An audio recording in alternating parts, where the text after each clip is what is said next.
what was the main cause of not benefiting out of these funds. They were put on board to clearly look at the small and medium-sized enterprises, mainly to see that these businesses or the owners of these businesses can survive or can recover after the effects that were caused by COVID-19.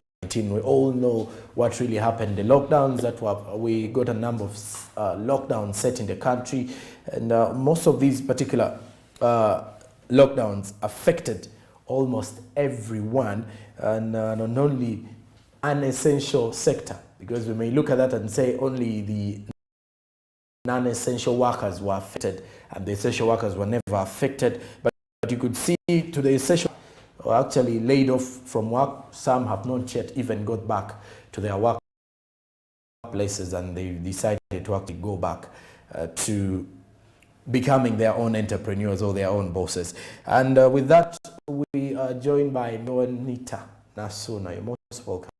Thank you. All right. Thank you for having you here, and a Happy New Year. Happy New Year to you. Okay. Let's build our conversation from the conference that was made by Siatini earlier this week, discussing the same matter here. What was the conference about? The conference was winding up 2 projects that were specifically strengthening the micro and small enterprises to be able to benefit from the financial packages that government offered as a response to the economic shock that was as a result of COVID-19. Okay. And when you look at the situation that we are trying as much as we can to discuss the issue of the accountability of the funds, which regions greatly benefited from the EMIOGA? I did hear you did a regional tour to see how people go to understand of the EMIOGA funds and the other recovery funds. Or you can actually break for us, because I've been mentioning a lot of EMIOGA among the recovery funds. If you can first help us understand which other funds were put in place. There are quite a number of funds that government put in place as a response of recovery for businesses. But why did we look at the EMIOGA? It is because the micro sector was deeply affected by 60% compared to the other sectors by COVID-19. So we also looked at EMIOGA because it's regionally spread throughout the country. And we expect that throughout the regions and in different districts, everyone is supposed to benefit from this fund. So remember, government, after our previous engagements with government to address the gaps in the EMIOGA fund, it sent out the members of parliament to back to their constituencies. And there was a whole roller coaster of events, of gaps and challenges and people not benefiting. So when we went to government to address these challenges, the Ministry of Finance kept telling us, no, give us an evidence-based research. So we as Siatini Uganda decided to go on ground.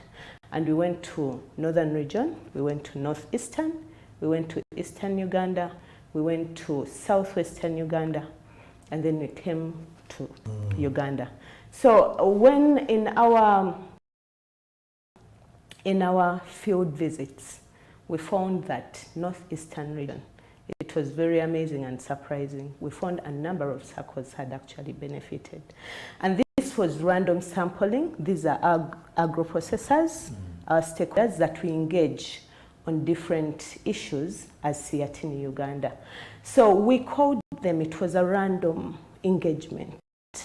And then we found that amongst the participants were about 6 circles. And actually these 6 circles had benefited. But also very interestingly is that the people who are challenged the most to benefit from the EMIOGA were the women entrepreneurs. And amongst these 6 circles were 4 circles of women entrepreneurs. In the region? In the region, in the Red district specifically. Now we are in the Northeastern region. So we found that actually these circles had benefited, and 2 of the circles had been called back by Microfinance Support Center to ask for a second disbursement. However, that was Lira, and they were very active and very vibrant and very interested in benefiting from the EMIOGA. We went to Northern Uganda, and here we specifically engaged in Gulu district, and our participants were there. interestingly, we got a representation of youth, men and women as well, entrepreneurs. So Gulu, we found their attitude totally different. They are not interested at all. Most of them, they're not interested at all, and this leads to not them putting in any effort to access the funding. So when we went to Gulu, we found that the people who had actually benefited were the NRM cadres of the district. Those ones had benefited, but when you talk to the entrepreneurs, the men-led businesses are like, no, this is very little money. The money is so little and you can't put in much effort. For the women entrepreneurs, they were like, no, these government programs are fake. We had these programs, we had the Intandikwa, these programs have been there. And also, amongst the participants, we found out that there was a misinterpretation of the Emyoga Fund. Okay. And that came out as a very big challenge. Since it really hyped, the conversation about Emyoga hyped around the campaign time, most of them thought it was free money. Oh, it was money bribing them into businesses. So now we left Gulu district and we came to Mbali. When we came to Mbali, they've heard about the funding. They just have a little information about it. They know the information. And they still have a perception that it was campaign money. The Emyoga money was campaign money. The president was thanking them. Was just, yes, more of an NRM. If you're in NRM, you benefit. However, the district officials are actually aware of the Emyoga, the process, because now they are the ones administering. So the people in town, the entrepreneurs doing business in town, had not benefited from this fund because the interpretation and the understanding of the Emyoga Fund was totally different.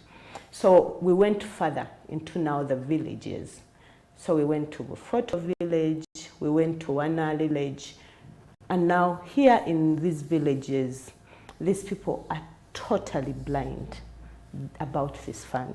They had no information even no information at all.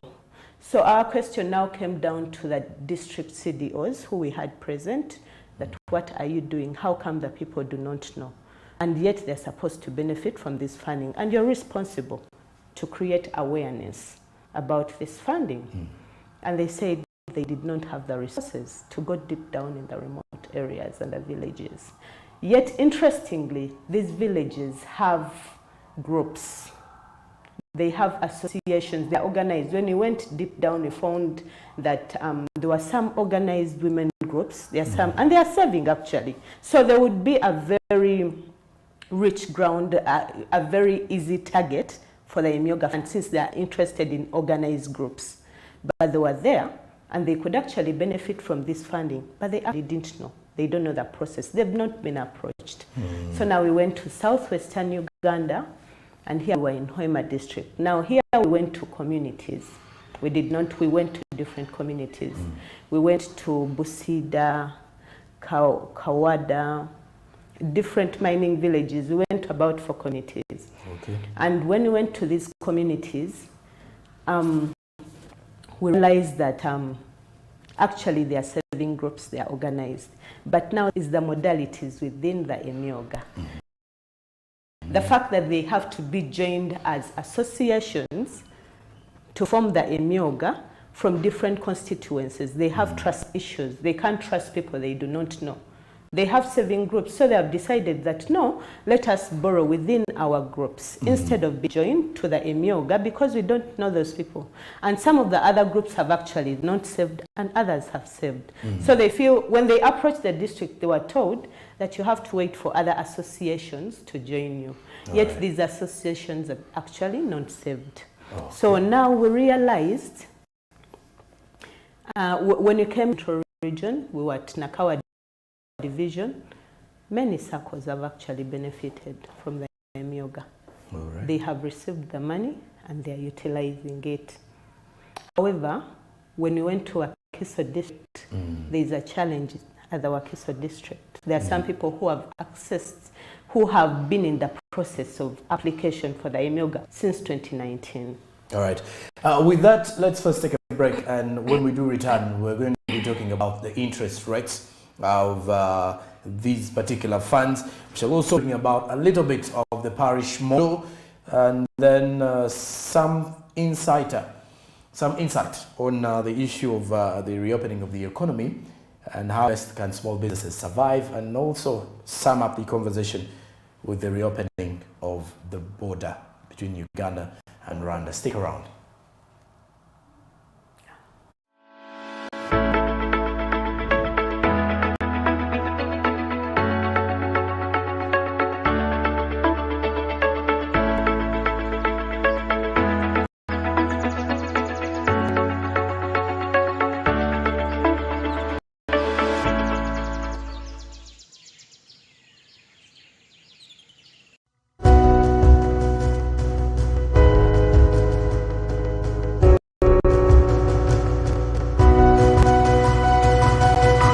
Smart 24, driving business.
We'll be back from the break, and let's continue with our discussion here regarding the accountability of the recovery funds. And you will hear more of the words of Emyoga and SMEs. A lot of those words are going to be in this discussion. Well, Miss Joanita, I would want to also understand, let's talk about the interest rates here of these recovery funds. Were they too high? Are they too high? Or it's just not, or maybe some of these small businesses cannot afford to clear them? The interest rates are actually fair, I would say. But I think there's still an awareness gap of what the interest rate is specifically. So when we talk about the Emyoga is given to a circle. The loan of Emyoga is given to an association at 8% interest rate per annum. So that is about 0.9 per month interest rate. And then it is given to a member of a circle at not more than 12%. However, there's still a challenge. When we had our field visits, we discovered that some of these members were saying they were charged at an interest rate higher than 12%. And then when we addressed that issue to microfinance, that some of the circle leaders are actually charging more interest, then they said no, now the circles are individual owned, like they are circle owned, and they should sit and agree on the interest rates. So microfinance support center does not have control over the interest rate the circle charges the members after they have disbursed the monies, which we thought was a gap because these loans are supposed to be cheap and affordable.